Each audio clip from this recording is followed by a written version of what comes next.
Vous êtes nombreux devant vos postes téléviseurs en train de suivre une très belle émission au Masolo Yasuka avec votre humble sympa Lorraine Kilimbi, autre dit et de la presse. Un grand merci à Dieu. Si je vis, c'est grâce à lui. Et pourquoi pas la patronne de cette chaîne, Nadège du Koussa, autre dit ND Maman Sociale. Et sans oublier mon coordonnateur Geller Beauté Teyenga. Eh babi, taille est l'artiste du moment. Et pourquoi pas tous ceux qui me soutiennent moralement, spirituellement. Et là, je vois ma mère spirituelle, Maï, Kababi, Moutassivi, Maramba, et de la presse. Et sans oublier, Rossi Bluetooth, elle est nécessaire, et Motuna Yambo. Moi, là-bas, t'as Messé Ige, Hôtel Mopanzo, mon sous Taylor Opango, depuis Angola, Maya Mounene, Taylor Opango, Diogo Kevin Monama, autre m'a dit, Makambo. Un grand merci à mon réalisateur, et Balobi Mobala Tawa, Mobala Mbichi de Best, 3 fois Mobali, 7 fois Noko. Continuez toujours de vous abonner sur cette chaîne Andé TV, vous ne serez jamais déçus. Balobi Andé TV Makambo. Voilà, je ne suis pas seule aujourd'hui, je suis accompagnée d'un artiste musicien. Passe au micro de Andé TV, babi sans plus tarder, beaucoup de découvrir artistes musiciens à Bisso, à Tobosanité, à sa président et à groupe Naïe Moko vraiment, il y a des trucs bêta Naïe Masolo, tout ça vraiment na résidence Naïe, babio, bandora bastar et à la rasso qui n'dengeni, sans plus tarder Montréal, si vous êtes de cœur avec moi, on l'a déjà pour dire bonjour. Oui, bonjour Lorraine, bonjour, tout le monde. Bonjour ma fidèle internaute, bonjour tout le monde, partout au Bozo. Bonjour na Paris, na moni vena ngai Pichu Londala, na moni Chimene Kumbi la patrona, na moni Pichu Kimana, na moni batutu ba na Paris vena ngai lemi batu. Mona poto akala ba bon week-end na bino quoi. Voilà. Voilà, un grand merci à Nadel Dakitoko, Balobi, moi c'est Kitoko, Jeannette Dakitoko depuis quelque part. Voilà, artiste musicien à Binoye, les coquets, chanter, il est vraiment trop bétané, ma solo, il y a vie musicale, les coqs chantent plaisir vraiment, il y a une émission à Bisso, ma solo, il y a Sika, il y a une émission où il y a un artiste, comédien, musicien, vraiment, le lieu à plaisir, il y a Royambayo, les coqs chantent, mais quand un peu comme bétané, Bisso, parcours, avant comme président il y a groupe nayo bien sûr bon parcours na ngeza na ngomulayi makasti vraiment na ko expliquer ka ba eva moninga pour la première fois parcours na ngeza ngana bani musique na ngai na catholique église catholique na ba groupe ya bilengi ya mwinda ba groupe wana nazomona sous paroisse na biso c'est François Xavier paroisse na biso na moni na pesi monsieur l'abbé Nikes Mibatu mota trop ni mtazaki encadreur na monsieur l'abbé Jean-Luc Papitu Senda après ce bambota trop mais c'est l'abbé Jean-Luc Papitu Senda et na bandaki nanga na groupe na biso ya catholique nazoyemba na chorale moko ezalaki Maranatha ya honorable Mayo Komfumu Mako tant na bando yemba wana après na kolongwa wana na kokede na internat na infra missile donc na pesi ba ressortissant tout infra ba na kuiti ba na bando tout na pesi bino na ba journée autobenga culturelle la journée parascolaire le 19 mars tu vas organiser un concert un show et tout des places na ke oye ko la mwanda tant na longwe wana na un orchestre grand frère na Pichu Kimana que je salue na Paris il y a qui na vient na biso pe son nom qui orchestre minière ndé na komaki un orchestre na yé pe na mtapisi nga formation après wana na ko longwa na yé une musique à maison mère il y a le roi de la forêt voilà donc bref na nga après une musique à maison mère na sala makambo donc ngai na uta kikwit et puis wenge zelanga na kikwit nga wenge zelanga na kikwit ya solo wenge zelanga na kikwit c'est-à-dire nga na uta internat la videnchi kimbala moko tant tout ça la tobeta concours moko ya gabandu moni pona oyamba le roi de la forêt à l'époque donc orchestre ezaki belé alors ba talent tout le monde belé singaki tout passé par concours wana nga na kati orchestre grand frère na Pichu Kimana tikela nga wana déjà ya kipoto après tant na bando beta il y a un meilleur artiste musicien la province na biso mobimba voilà voilà pour que tu pas mater mes grands bandes à l'époque on attend la bimi meilleur artiste musicien orchestre bimi meilleur orchestre et c'est là surtout bête enlever les rideaux à le roi de la forêt et tant que bête enlever le rideau à le roi de la forêt c'est là à l'époque muto simba nga na loboko wa mimanga type mena le roi de la forêt ils allaient papa Nico Bokongo personnel papa Nico Bokongo on a fait notre son moni production na moni fait notre son Edi Angolo fait na papi Mvula ba ngoni so ndi ba checking up et tant on putain devant le roi de la forêt donc on a singa na yemba non un hôtel un hôtel du coup na banyo yema babi a petit ango yema bien faya na soir to yokai nde na soir en hôtel ma to zala pe na ndule na ye biso to beta lever les rideaux ouais tant on a beti na matina podom na yemi va tuni bango petit ango yo wana bi a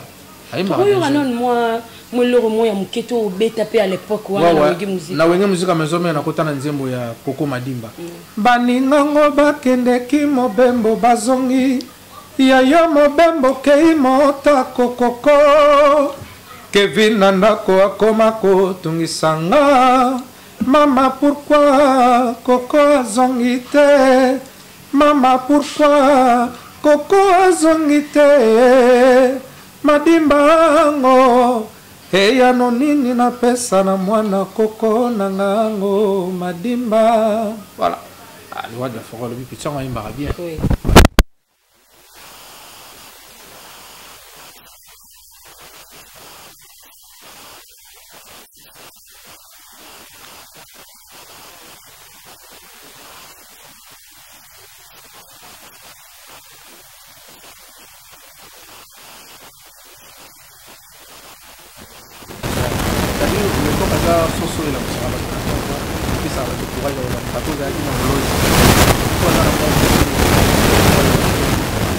Soso va les lieux bah tu comme 3h, tu comme 4h, tu comme 5h du matin, il faut la manage. Si on a un réveil naturel, ça dit on a ceux qui na télé mina oyemba, même la musique comme ça na pour ça on la facture attention à il faut moi ça à penser à quelque chose pour à comprendre que on a les coachs. Et puis comment on a zone internat. Ah oui. Comment le coach chante en zone on a bien chic. Elle a pour moi comptabilité, pour comprendre on bien pour prof ya autant ça alors on l'a ngati pour nous qui opposant na makasi soki zaki soki ba r na ye ngana o déranger na ye mai na zolo on ba punition mbala na mbala na zolo on ba punition kombo et puis mutape sanga ngo frère Willy Bungu de discipline na biso lelo aza cordon na biso ya l'école ya ba frère Joséphite frère Willy Bungu na biso mbota trop grand frère ye mutape sanga kombo tanga kotiboye mais pourquoi tu déranges atalibo c'est qui Kimana parce que le vrai nom c'est Kimana. Toi tu es devenu le coq chante. Bon, ouais. Donc comme on est comment qui au moment où sur le king on a internat mobima au bien Kimana ba yebete. Sur le bika le coq chante. Mba mon place na zaba sur la place. Voilà, il y a on est bandé pour ça mami na côté wana et tant vient na pichu Kimana zu en haut.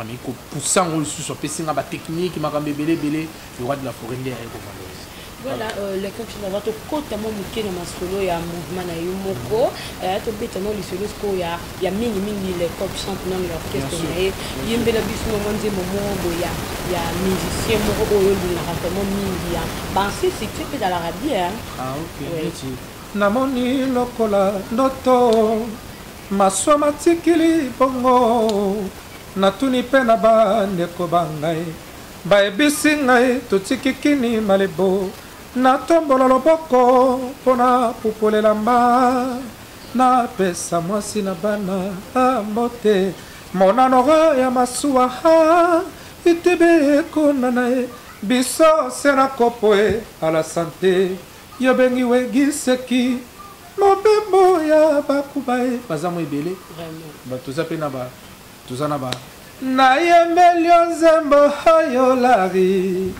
ezali pelite ya yebisa maso bombelinga nga nayoki mpe mingi bazali kokebisanga soki yokobomba mabe oyo eza na kati ya motema na yo eyebi kaka yo yebisa lari yokomisi ngai lokola zoba ezebele mosusu tongo etani ye moye kobi makasi ngai na motema ye molili makasi ye butu ekoti ye ngai natangi buku ya nzambe bana genese o tina apokalypse o ngai na wiyo natikala papa ngara wiye voilà. Voilà, là ça fait plaisir à Diogo Kevin mon âme autre m'a dit Makambo masola mouvement skondingeni. Ouais, masola mouvement pepele, masola mouvement carré donc masola mouvement za kitoko. tu billes baïba comme un mouvement tes mouvements n'ont pas moulé quand comme on a le coq chante. Oh point nini. Nazala pour ça on peut s'en combo. Pardonnez nous que t'aimes ça un mouvement na combo na au. Mais qu'est-ce ngandi? Ngandi maga. Oh boya no maga musaka yo na mona nzema ngambo mona kuna yango moko mema on pas notre ndeni. Non. Oh oui. En fait au moni ceux qui n'ont pas na pesa na combo té. Oui. Par rapport à la réalité. Vous comprenez? Mouvement isa ngana la ina loti na sali mouvement. On a la pression pesa combo quoi. Au moins sur l'andi bien ba mouvement de là ba grand abiso kala. Ils là qui bisanga baninga. Là bas na wenge musique 4x4. Ouais. Na bana wenge musique 4x4. Ils là qui ensemble. Il y a batubé, va venir sur papa chéri, va venir sur le roi de la forêt, va venir sur aller Makaba, va venir sur Blaise Ebola, va venir sur Adolphe Dominguez, va venir sur Marcela. Sur il n'a pas vu la musique. On a vu la musique, ils a qui papa ou il n'a pas maté. Parce qu'il n'a pas batubé, il va faire ça comme moi vivant. So il y a Victor et les sons, so qu'il y a Zaiko, il y a anti-choc, il y a langa stars. Vous comprenez? Donc unité on est là et l'eau qui va bouler va plus Congo. Bon on a qu'on a ça et l'eau n'a pas. Babelo ya yo moko. Na précité. Donc et tambola na comme on a le coq chante ouais.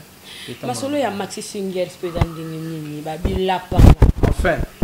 Enfin, la panga ils en là. Donc, déjà, en tout cas, un grand merci à mon frère de Plique pour ma nuance. Il était éminé Nzembo la panga. Tout ça, les featuring, la pour ma nuance, Nzembo la panga, puis la surprise. Ça dit, la panga, ils ont qui single, mais comme maxi single. Pour trop de demandes. Ça dit, Moutoutou Alingi, la kaka Nzembo Bato Zéphirin Nyanga, l'impossible n'est pas Zéphirin Nyanga. Nzembo Bato Zéphirin. Donc, ça dit, ils ont d'une façon que demande les gars qui tout le monde Moutoutou Alingi a participé à Bima na la panga yango moni na motema malamu ya papa Zéphirin Nyanga l'impossible n'est pas Zéphirin Nyanga l'homme de la panga ndi alobaki na ngabile ko communauté que tout le monde va zolinga ba bima na la panga oko penser au delà de ça to bakisa banzembo la panga comme Maxi Singer la bi waouh papa merci beaucoup merci donc Nakata Maxi Singer Nazana Nzembo assurance namo il y a oncle Nanga Max Masalo le directeur Max Masalo big manager Mvwandu Nazana Nzembo excellence Flavien Kouimisuru moninga ba edi yeli on comprend petit frère il y a honorable Jean-Simon Soa comprendre c'est-à-dire à part wana Nazana Nzembo ya PDG Maluma Voka Israël référence l'arme est fatale. Donc, nous avons dit qu'il y a un paysan qui a la panga, il y a bonus, il y a la panga. Tout ça, la machine à voter. Donc, tout ça, la machine à voter, ils ont dit que ça, ils ont générique. Et ils ont répété, ils ont dit que ça la bien. Pourquoi vous tirez la panga? Pourquoi vous la panga? En fait, la panga, ils ont dit que c'est-à-dire la panga, d'abord, nous avons se retrouver dans Kati, nous avons conseil, nous avons se retrouver dans Kati, surtout nous avons évolué. Il faut la panga. C'est-à-dire il y a des gens, qui sont victimes de la panga. Il faut la panga parce que Mamsou Naïmba, Naboaka Batu, Naïmba Batu Banzembo, Batu Bayoka Bamabanga, Bazo Banzembo, mais Basala n'a pas de donc l'ingate quelque part n'a évolué. Mais oui, donc l'ingate n'a évolué. Vous comprenez? Alors, pas la panga. C'est-à-dire, bato l'ingate a évolué, c'est que l'ingate histoire n'a pas alors, supposons les lots, bato na tiemé la banzembo l'ingate n'a évolué. Ce qu'on a suivi quand on niveau na mater, na niveau à soukawana, ce qu'on a tigé dans la carrière musicale. Maintenant, les lots nzamba sunginga que par exemple, na kutana mutumo loko la papa Zéphirin Nyanga, na kutana mutumo kwa Max Masalo, loko la excellence Flavien Kui, loko la directeur Jean-Jacques Soki, loko la Armel Kutuka, bazamo ebele. Maman Salanga ba der cap collection et tout. On comprend ba fiston kala la ba fiston Mampuini MK business, ba chenga poa. Voilà, donc on a tout, on a tangi wana ba fiston Mampuini MK business, ba Armel Kutuka, vous comprenez? Voilà, ba chenga poa. Et les lots wana ba monique niveau esasu ya wana te komi ko mata, ba komo ya ozongela nga. Non faut pas la panga. Vraiment. Faut pas la panga. Et puis deuxièmement, bateau musu ba nga te ba ninga ba évoluer. C'est-à-dire net yo boye ma chérie, tu vas dire par exemple, au Sénat, il est coq chante pour sa émission. Ah, il faut tourner, tu peux s'en faire comme il est en haut, et puis tu n'as pas parlé de boyau. Ah, faut la parler. Parce que tu vas comme la réalité. Ouais, vraiment. Tu vas statut chaque jour. bakomela côté mais taba monika au poster les coques tout ça l'émission bato bakomi coucou ça va est-ce que continue la numéro ninga pena yamba la panga et puis ba et puis na kati nzembo wana na confort na meki ko réconforter ba fumeur ouais vraiment comment ni ba fumeur mususu bakansaka lokola vie suki pona bango parce que il y a un messia botisier a sondola na mwana vous comprenez il y a quand tu le quoi souffrance surtout na mona c'est que vie ici non ma sœur place aux asos kanga vie ici na mti pe suki te au moni na nzembo na ngane na yembi kezana mutu mususu alokote atiaki yo za la rideau ya kikoso même mutu mususu aye azioka rideau ikoso na sokoli yango atiango na salon na ye okomi ya salon d'honneur donc lobby peut vie go changer vraiment lobby peut makamuno go changer okuta na pena libakwa mobali moko azio encadrer yo na yo na mwana lobby na ngo ekomi makamususu et mobali wana botia ko tanga omona bongo akomi kuku sali ça va bolinga mona ici la raté nana lobabo de fa la paye donc voilà ils en a senswana ils a bateau tout balinga te baninga ba kende muso ba la papier vraiment les coachs toujours quoi avancer toujours malgré tout que mbeso bandi mo ba succès mais c'est un rappel que ben to que le romo avant depuis que Mati signal et bima na ngeza matata babila panga mais to yo kana ba biloko ya yo moko mibali bakanisaka fidélité za kaka na féminin koyoka bilenga lisana love ezana masculin sanga gilette yokomona nazana makila pe ya moto la terre tourne autour du soleil mais l'amour a besoin de réciprocité allez maquillage nazobela ale ya boyingai nazobela maquillage ya boyingai papa wine nakanisaki ke nazu sheri ya santa tomotombele nzoka nzotwa moto kati okoyeba te shera boyinga na français po agane mosolo na Paris foot akomi tinsepa j'ai beaucoup mangé les matembele nzoka ezali sese mobola lovaka na guna yete shera komi kaka basoso aya zozo ateki lopangwe asombi dessin esete ke kobula brusquement esali ya accident ekomi na quartier sokolingo somba motuka tuna ya zuzu otala lopango somba motuka tuna ya zuzu poyeba pasa bolingo tuna moto baboya ye poyeba pasa balove tuna moto bawangana wana eza zuzu eza nzembo na bimisa na album liboso sur de temps eza banzembo tellement ezebele bolingo no ekomisi ngai lioba buka minwe mawa ekanganga nyembesa susi wapi guérison mama ebisaki nga nakeba na mibalo bapresentaka bozwi liboso oyebitani nazoluka oyebitani nazolandela yo malu apres avoir kotia babina poto na ngai tala lelo oyo komi oloba lisusu ngai te ekomi nani ce n'est pas dit que moto alati gondo azangi mbati elobi te ke moto akoti bare akebi ye ngao comprendre wana eza banzembo ezalaka déjà soki olingi siko tokena maxi single na oyembela neti lapanga tolinganaka na bolingo ya vrai zala mpe mpiaka bilei na biso lamu puiske mabongani za bolwa koti bolingo okoma kofinga koyimili ngai partout nabondela yo yobone koyoka ngai lelo kutinga na moto olingo sala zuwa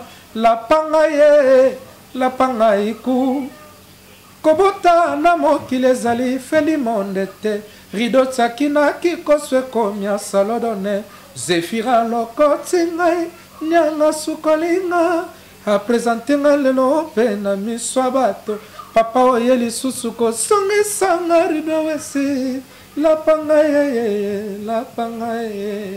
le temps passé ne revient plus jamais napesaki yo bolingo nango foule grâce au pied changeaki soki papa nasi nazwi mayele lapanga papa nakoma ya mataka tembo baza na rezo balobake mobali nezoza mobala kobala te fololo twa kolona te ekoki ozala mpe poison akoki oboma yo na maloba sukali na monoko okomprendre zefire nyanga achangeanga déjà très salamu nazalaki locataire nakoma bayer kimpwako tikaki nakoma joke voilà Aux auteurs, compositeurs, bien sûr. Travailler à peine à parolier, na travailler na Div. Mon frère a Div, na pesi Bambota trop très intelligent mon frère. Voilà, na travailler na Dino Becherel. Donc you mourrez au Santa Royemba le quoi na. Ah. Vraiment, non na Santa Royemba le quoi ngamoko premièrement. Mais Batu. Oui. Balobara nanga puis na chanteur le quoi artiste belé. Au côté de cet artiste, mi balete, oh yo mon sauvant dit bo éviter, ndena bo pena na yemba ya mo le quoi. Bon, d'abord pour yemba le quoi na éviter. Yo nem to yo kanga. Mais ngai mo o na zo bimisa kati nanga. Na zo mona d'abord kati nanga na za na ba couleur rebelle. Ouais. Zo mona. Oui. Na za d'abord une école ya wenge. Et na za pe une école à la bonne musique o eza qui va venir so ba o demba. Oui. Kati nanga so yo kinga bien yo kanga kwa madilo ozanga te. So yo ki yo kwa Pepe Kalazali. So yo kwa venir so Carlito, kwa venir Baba, comprendre na mtaba na multicolore. Mais kiti ya ba bio na bato ba yo kabiso na bato ba otala biso ba fidèle internaute tout nde ba o juger que ya mais bato ba lo ba na ngapi na yebi o bato ba lo ba na bon mais ngapi na ina yo kai ko ko za pe o ngana o kanisa te et moi on appelle roi bien biso faire rigola mukie so OK pe na yebi ba ikata na yebi ça dit total mukie pe mais na so Didier Lacoste bon là je sais pas mais ouais en tout cas faire rigola c'est un grand artiste c'est un grand chanteur de mon pays. Nazala estime belé pour naïe vraiment souvent. Et puis j'ai un projet, on a ça le coq chanteur ensemble, on a ça l'appelle le coq chanteur. Batu tout, l'émission, et ça par demande de batu. Batu bazo benga na émission, batu balobi kaka pona nini yo sala le coq chanteur rigola. Na lobaki na bois qui la qui bale wana na ba fan club na ngatu. Et puis nazana vous avez déjà la réponse na bango, kalaté tout ça bana entamé ma démarche administrative pour nous coûter les padres compliqué un peu que sur la naïe pour ma camarade ils allaient bien voilà tout comme nous sommes vraiment na ya émission na biso babito zela kaka na Pikine la panga donc la panga en tout cas vraiment ba ce jour date ba camarade bien la panga c'est le 11 décembre sortie officielle le 11 décembre samedi le 11 décembre donc tout oyo bazana besoin à la panga et ça tout ça double événement na samedi le 11 juin tout ça sortie officielle, en même temps présentation officielle avec le fil du cartel. C'est-à-dire le fil du cartel tel que Banadej Kimana, je ne pas Moula Mignona, Gladys Fambata, Miriam Ngele la beauté chic, baza tellement ébélé, Flonzeba, baza vraiment ébélé, fil du cartel, ndeba ngo ba ko présenter les coqs chantent na Fikine na espace ex village Bras Congo place à la journaliste bazalaka ndeto chapo de magaya wana avec papa Zéphiré Nyanga pour nous présenter Maxi Singh la panga wana et vous allez le 11 to bana on a 12h avec concert barbecue to bana 12h ti ba 22h to si na biso bien invité surprise vous allez l'invité vraiment va te béler, l'invité va te béler, voilà. Les conctions de communication, vraiment dans ce cas émission, la vie, c'est la mer. C'est le temps qui nous fait défaut vraiment. Bien sûr. C'est comme les vraiment dans ce cas. Avant ça va salutation na yo na ba tout ba sudi ba ko Yolanda yo question na sukiza les conctions c'est le roni no linga te muta salon na vie après ça ba dédicace na bon et là on a linga muta salon na vie te gratitude tu vas azala ingrate envers moi pour moi on azala ingrate donc on a linga muta pe sanga respect et puis muta azala quand même reconnaissant voilà. Et puis, nous avons fait programme. Nous avons chaque mardi et vendredi dans la résidence à répétition dans la coulisse. Dans Lemba. Nous sommes à Lemba super référence à la salle de fête Carrefour familial, avenue Poca numéro 10. Donc, nous avons de 11h30 jusqu'à 17h30, 18h to 6. Chaque mardi et vendredi. Et chaque samedi, nous avons une répétition dans un live show dans Kassavubu. Juste dans l'avenue Massimanimba numéro 9. Dans le 155 cours de grand. Donc juste tout ba ligne comme on a live show boya wana chaque samedi net le tout à l'heure tout samedi nazo ki ndo sepeli saba na kave ba fanatique tout ba linganga ba ya to kutana wana vraiment ba ya ko sepela ba ya to sepela na bango ensemble. Donc le 155 cours de grand ils a place au bon gâté ba ino so ba outi victoire ba outi pongabi par exemple ba zo ya victoire so ko komina entra au choix hôtel Picasso en face avenue Massimani maison. De même na ba outi victoire so boye entrer à Osho boulevard Osho en diagonale au monde avenue Massimani mbeza wana cadre mo kitoko sécurité billard makambu tout la bonne musique Ils ont chaque samedi à partir de 17h. Numéro de téléphone. Numéro de téléphone plus 243, plus il y a Willy Mouchen, Fondation Willy Mouchen. Plus 243 89 83 70 297. Donc on a chaque samedi. Numéro de contact, on a plus 243 89 83 70 297. Voilà, on a une salutation. Et puis si on a un chemin comme à Paris, on a allé miba tout le monde à Poto à Kala à Paris. On a Civis Ngoudi à Maman Gili Ngoudi à Paris. On a Pichu Londala, on a Kage Londala à Paris. Et puis on a Pessi Soussou, on a Louis Kipoulou à Paris. On a Pessi Bambota Trona qui est à Londres. On a Sam Konkou, on a Gilien Waka Bavaria. On a Emma Mpoyi, on a Sugar Mungulu, et puis na bosanité venanga Adela de Kwani, na pesi mbota trop venanga, et puis na ngola na moni boss Steve Falanka na Kafunfu, et puis venanga Vincent Kikata na kati ya Kafunfu wana ba makambuza wana Junior Ndakiza na kati ya Luanda, et puis na moni Yvette Mazeu na kati ya Luanda, na moni Charlin le mannequin d'Angola na kati ya Luanda, donc na pesi ba na Luanda tumbo te kalate. Tout le monde a bien na Luanda wana pona opesa kama solo la panga. Voilà, et puis na Turquie na Istanbul. Na pesi une Nera Mandela na kati ya Istanbul, et puis Francis Panzubo Avida na kati ya Istanbul, et puis Badive na kati ya Istanbul. Na pesi mino bambota trop na deshkeman avec le fil cartel. Tokutana bango le 11 décembre na Fikine wana na ex village Brakoum. Voilà, merci beaucoup, vraiment plaisir, il y a trop une bonne émission Nabiso Masolo. Merci, plaisir à partager. Merci, voilà, merci na babonné Nabiso Nyoso ya Ande TV, wana boti Kolanda, les coqs chantent balobi, yende makambo, rendez-vous à ne pas manquer le 11 décembre bourgeois. Là pendant vraiment là wana sali plaisir na Andriana qui soka depuis quelque part et trésor le bas na vraiment ba vie trésor le bas na maman Charlotte Kissia, ah oui maman Charlotte Kissia, bambote na yo. Nous sommes arrivés à la fin de notre émission. Je tiens à remercier la patronne de cette chaîne, Nadège du coup, ça autrement dit maman sociale. Et pourquoi pas Galor Botete, sans oublier mon réalisateur de Best, 3 fois mobile, 7 fois Noko, l'homme à Bakombe Belé, gros bisous dans la maître Miska, les grilles à Babi, les grands maîtres.